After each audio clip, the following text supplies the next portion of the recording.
Bueno, estamos hoy con una revelación.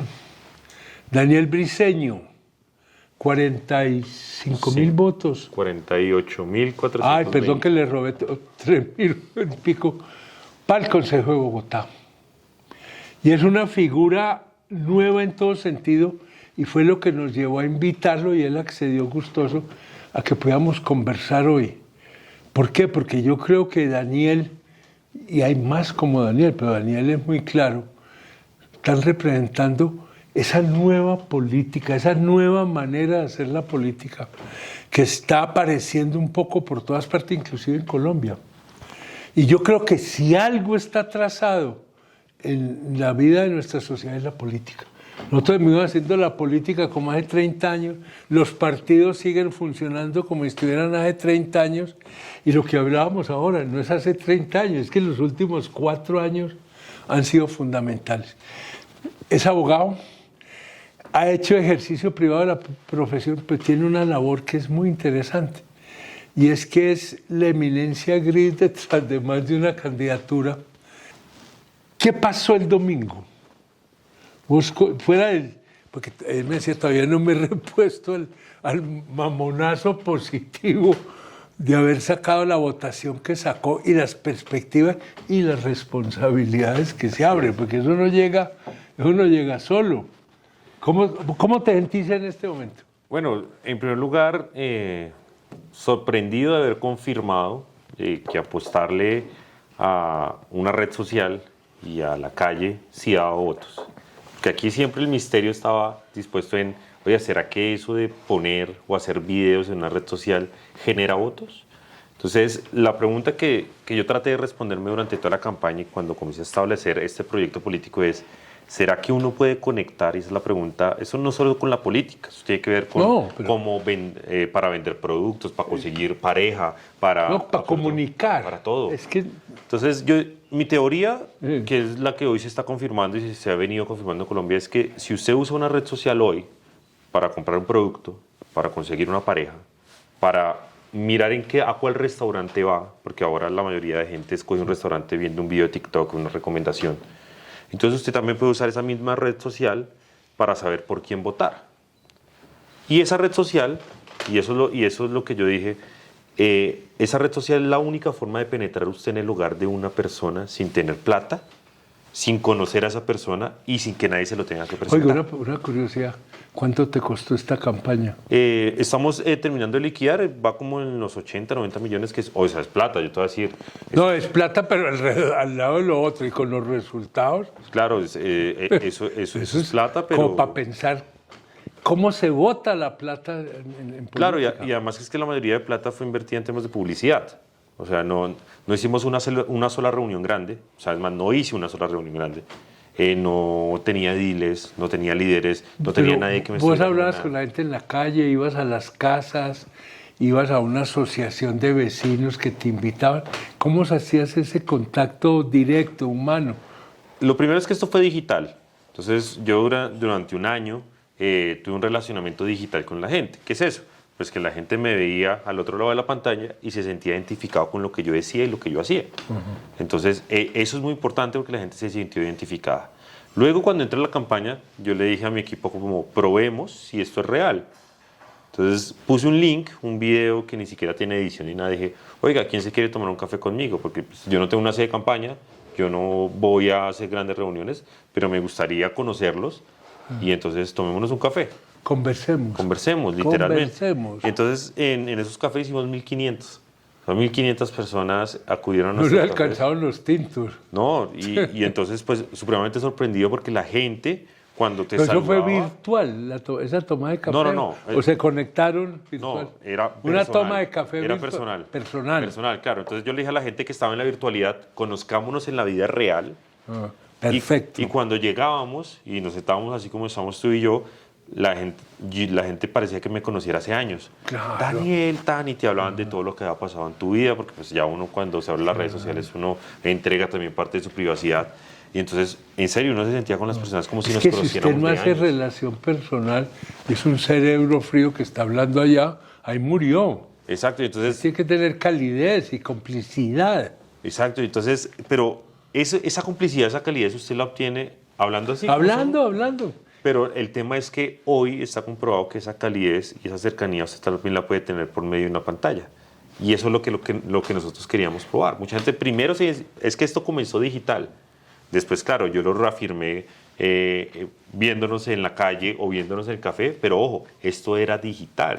Cuando yo me encontraba y la base es digital. Cuando yo me encontraba en la calle a alguien durante esta campaña, lo primero que me decían, la primera frase que me decían absolutamente todos es: yo te sigo. Yo decía, ok, esto es digital, o sea, 100% digital. Y siempre le dije a mi equipo, ojo, esto es digital, porque si esto fuera de calle 100% o si esto fuera de relacionamiento a persona, que obviamente hay que ir hacia allá porque también es muy importante, pues nosotros estuviéramos haciendo otro tipo de campaña. Es una campaña digital.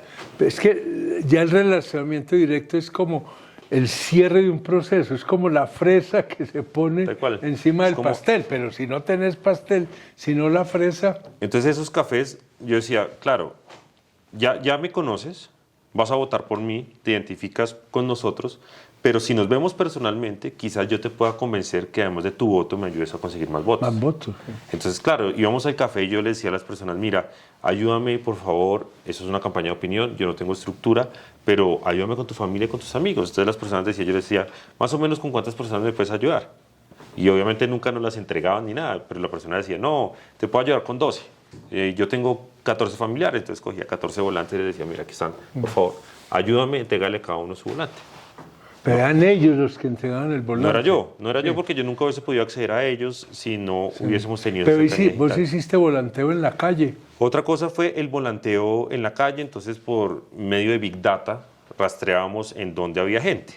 Entonces, porque nosotros fijamos 100 puntos en donde sabíamos que éramos muy fuertes nosotros por nuestras interacciones en redes sociales. Sí, esto también tiene un tema de inteligencia artificial. Y entonces yo les decía a mi equipo, nosotros logramos algo en nuestra estrategia, que es 100% digital, es que en el punto en donde yo me paraba a volantear me conocían, me iba bien, me recibían la publicidad, en ese punto, y fue 100 puntos.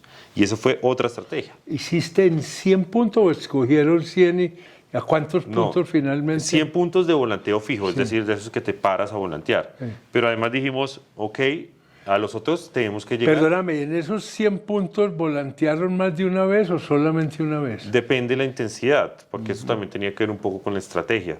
Porque, por ejemplo, si ese punto era un punto de influencia del Partido Centro Democrático históricamente, pues a ese punto tenía que ir más de 2 o 3 veces. Y era en toda la ciudad. Entonces uno decía, ok, punto 1, a este mínimo tienes que ir 4 veces en esta campaña. Punto 2, a este 2. A estos quizás no alcances a llegar físicamente porque como era una campaña de opinión tan pequeña yo tenía que ir a todo, pues no me podía multiplicar. Entonces, a todos, los volanteos eran solo con vos, no había volanteos de voluntarios. 9 personas en mi equipo y de las cuales volanteábamos 4 o 5. Y entonces yo iba y volanteaba allá, le entregaba el volante a la gente, pero también dijimos hay que hacer otra cosa. Y es que porque esto es un punto fijo y esto era lo que se hacía más o menos los fines de semana, viernes, sábados y domingos. Pero entre semana lo que nosotros dijimos es, vamos a hacer una campaña y es caminar. Entonces yo me dediqué a caminar Bogotá, un letrerito acá que le llaman Podman, que tiene mi número y mi foto, y entonces yo le dedicaba horas al día para caminar Bogotá. Escogíamos cuadrillas y decías, bueno, el recorrido es este el día de hoy. Trataba de caminar entre 10 y 12 kilómetros diarios, terminamos en 320, 330 kilómetros durante toda la campaña. Y eso lo que hacía era alentar al voto silencioso. Porque mucha gente, no todo el mundo te saluda en la calle, no todo el que te iba a votar por ti te saluda en la calle, pero si te veían caminando en la calle, reafirmabas, decías, sí, mire, eso es. Y ahí en la calle simplemente ibas caminando, también ibas repartiendo. Iba repartiendo, pero... Y de pronto conversando. Pero era más de hacer presencia. Más que te vieran ahí. Exacto. Entonces, meterme a los trancones. Entonces, eso era una locura porque yo me metía en los separadores de los carros en las grandes autopistas en horas pico. Y entonces, claro, yo me comencé a dar cuenta que esto iba bien cuando yo me metía en los trancones y me comenzaban a pitar muchísimo los carros de publicidad. Bueno, la cosa va bien. Entonces fue así, a pie, más los cafés, más los volanteos estratégicos, más las redes sociales. Pero todo inició desde las redes sociales. Y siguió siendo el eje, digamos, el corazón de la... Claro, porque si a mí no me conocían en redes sociales, yo me podía parar en un trancón y nadie me iba a conocer. Y te hago una pregunta, y ya elegido concejal, ¿vas a seguir con este trabajo? ¿Tenés que repensarlo? No, Yo creo que... estás todavía como No, mirando qué sigue. nosotros lo teníamos establecido y visto. Yo creo que el digital va a ser el más importante, pero tenemos que dar un segundo paso, y es que hay que ir ahora a las comunidades, y sobre todo a las comunidades en donde no fuimos muy fuertes electoralmente, y eso tiene que ver con muchas razones. Entonces nosotros conectamos en zonas donde el digital es muy importante, pero hay zonas de Bogotá en donde el digital no es tan importante. ¿Vos te sino la consideras presencia política. un candidato de estrato 3, 4? Yo me considero, yo creo que las clases medias ¿Vos clase media? votaron mucho por mí por varias razones. Lo primero es que yo me establezco como un gran opositor a Gustavo Petro. Y pues una persona de clase media que tiene un crédito hipotecario, que tiene un carro en crédito, que se esfuerza muchísimo por pagar un colegio, que tiene su medicina prepagada y demás, son las más preocupadas en este momento. Entonces la clase media es la que siente que más va a perder si pasan, por ejemplo, las reformas. Es la clase media la que más se ve afectada. Porque en el estatus 1 y 2, pues, aunque van a perder también, pues el presidente tiene más control porque hay mucho más fidelización, hay mucho más subsidio, hay mucho más promesa. Y pues en las clases muy altas, tú sabes que pues tienen un colchón más grande que una clase media. Pero una persona de clase media cuando pierde el empleo pierde todo. Pues le va el alma, sí. Entonces, claro, las personas que sienten que pueden perder más son las que más preocupadas están con el gobierno de Gustavo Petro. Y yo creo que pues hubo un voto de clase media muy alto. A ver, hay una cuestión que siempre aflora en estos temas y creo que hoy es muy actual, y es hasta dónde uno puede hacer política sin tener un respaldo en un equipo político. Creo que llaman la maquinaria, que ahora hablábamos vos y yo.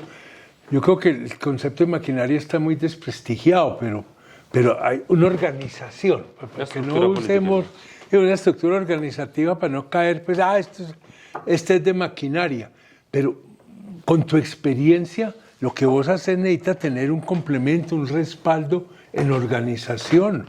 ¿O lo sacaste todo así a pulso? Pues digo... ¿Cómo lo ves? Y ya la presencia partidista, ¿cierto? Vos tenías al Centro Democrático, ¿sí? Pero eso te dio independencia, digamos. Sí, mira, yo obviamente un aval de un partido, porque pues, para aspirar hoy toca tener un aval de un partido. No, claro, es condición necesaria. Eso no quiere decir que todas las campañas se manejen de la misma forma. La mía se manejó sin una sola estructura. O sea, yo no tenía ni para arriba, tenía nadie que me estuviera diciendo como, hey Daniel, despreocúpate que allá te van a aparecer tantos votos, o mira, esta organización te va a ayudar, o este líder que te puse allá te va a poner tantos votos, o ve y habla con este te va a hacer una reunión. O sea, hacia arriba me refiero a representantes, senadores, nadie me ayudó. Y hacia abajo, tampoco yo era jefe de nadie, es decir, yo no tenía líderes ni comunales, ni siquiera miembros de organizaciones religiosas, nada.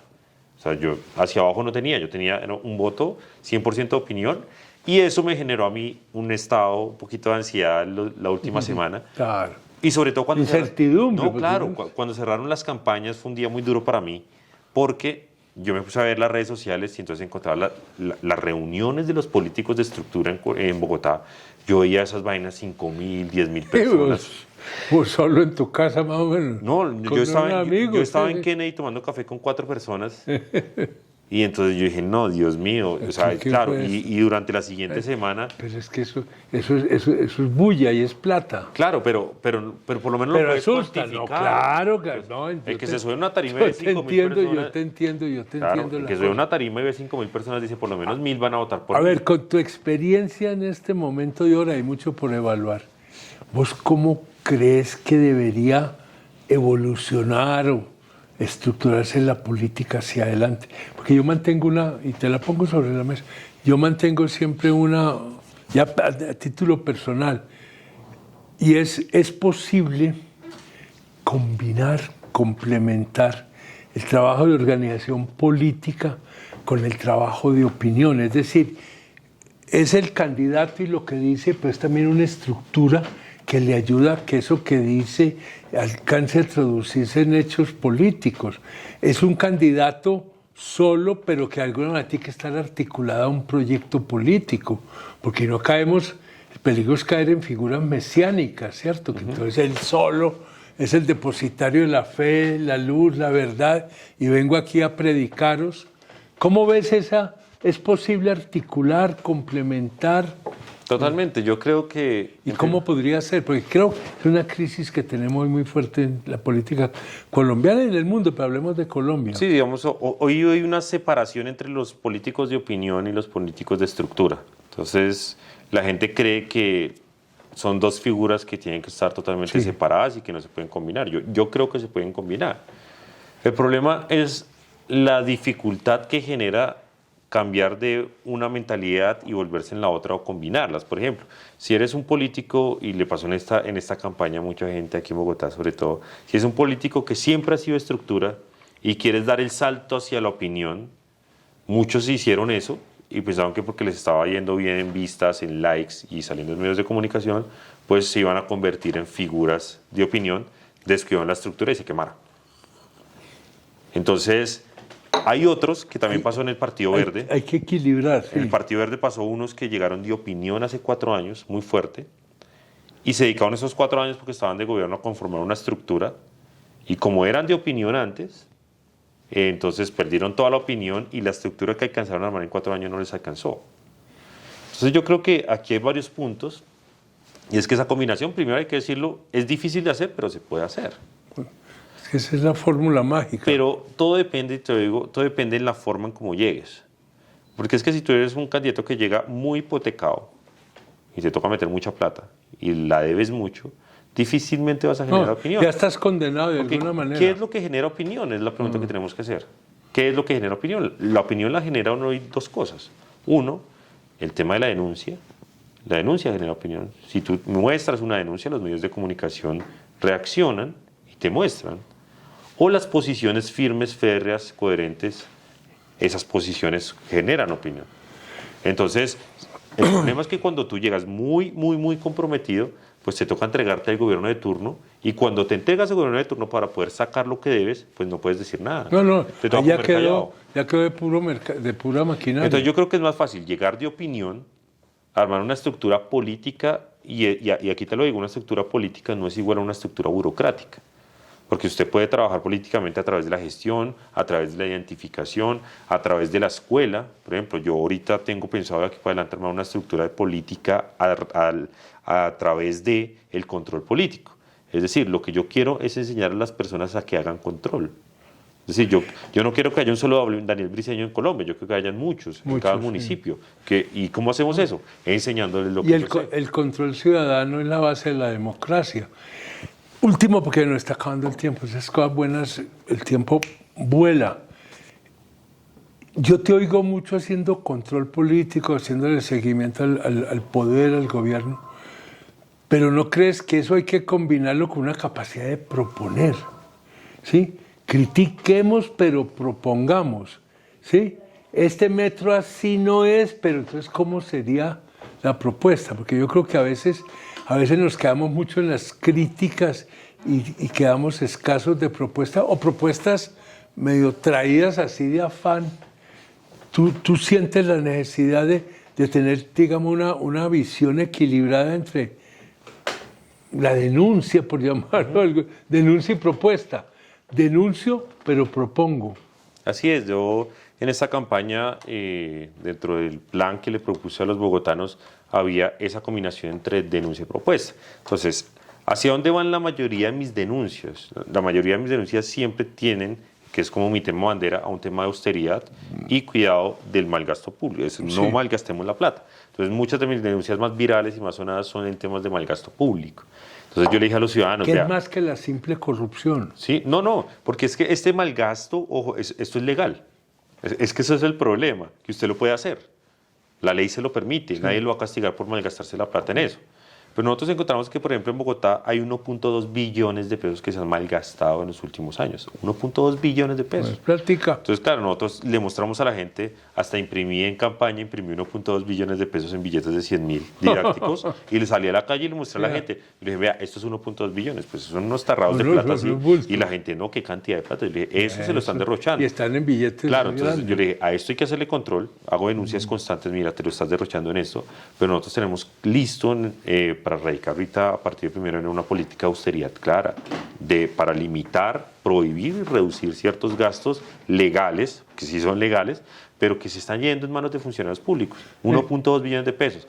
Tenemos propuestas, en cada denuncia tenemos una propuesta ahora. Es mala gerencia, entre otras, del Sí, recurso público. Y pagar no, impuestos con es muy malicia, jodido, sí. Entonces, están malgastando una plata que le cuesta a todos los es un tema que le doy a la gente y es un ciudadanos. tema transversal. Sí. Porque si tú recuperas 1.2 Sí. billones de pesos, los puedes reinvertir en cosas de verdad. Bueno. Sí, exacto. A mí no me queda sino desearle mucha suerte. Espero que nos sigamos viendo. Creo que la experiencia que se está arrancando es bien importante porque hay los elementos de la nueva política. Nosotros no podemos seguir con la política de los grandes partidos históricos, tradicionales, y tampoco con la política de los mesías que salen solos en la mitad de la nada a predicar. Hay que juntar las dos cosas. Gracias, gracias. Suerte de verdad. A ti muchas suerte gracias. para vos, suerte para Bogotá y para la nueva política. Así es, muchas gracias y a todos los que ven este programa. Y tengo que decirte una cosa última. Lastimosamente, aunque lo mío haya sido un fenómeno, no fue la generalidad. Únicamente 5 concejales de opinión de 45 salieron en Bogotá. Siguieron ganando las estructuras y la máquina. No, eso no se va a derrotar de un día para otro. Y estructura siempre va a haber.